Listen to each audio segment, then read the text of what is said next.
ধানের শীষের বিরোধিতা করেছিল। তারপর আপনাদের সাধারণ মানুষ, সহজ সরল মানুষের কল্যাণে 2008 সালে ধানের শীষ প্রতীক নিয়ে নেত্রকোনা জেলায় 5টি আসনের মধ্যে সর্বোচ্চ সংখ্যক ভোট আপনারা আমাকে দিয়েছিলেন। আমি দীর্ঘদিন আন্দোলন সংগ্রামে কখনো আপনাদেরকে ছেড়ে যাইনি। আপনাদের মামলা মোকদ্দমা আমি মোকাবেলা করেছি, হাইকোর্ট থেকে জজ কোর্ট থেকে আপনাদের জামিনের ব্যবস্থা করেছি। ফেরারি জীবন যাপন করার সময় আপনাদের সুবিধায় অসুবিধায় আপনাদের পাশে আমি থেকেছি। এই দলের জন্য আমি বারবার কারাভোগ করেছি। আমার বৃদ্ধ পিতাও দীর্ঘদিন কারাভোগ করেছে শুধুমাত্র আমাকে জন্ম দেওয়ার অপরাধে, আমি বিএনপি করার অপরাধে আমার বৃদ্ধ পিতাও দীর্ঘদিন কারাভোগ করেছে। ভাইরা আমার, আমি কখনোই দলের সঙ্গে বিশ্বাসঘাতকতা করি নাই।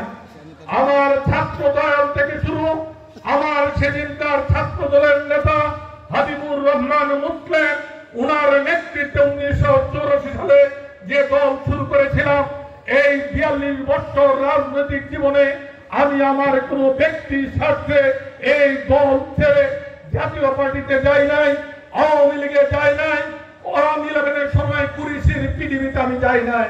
আমি এই দলের মাটি কামড় দিয়ে রয়েছি।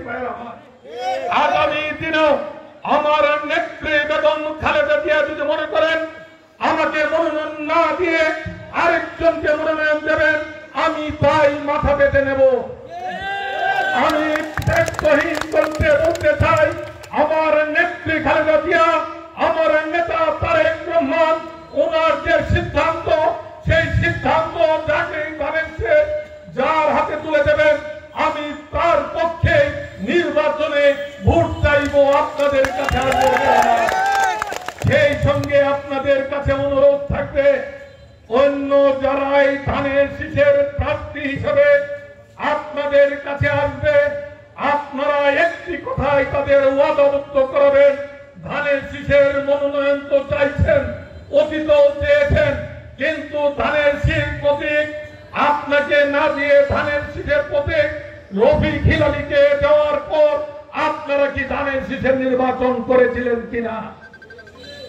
অতীতে তারা কিন্তু করে নাই।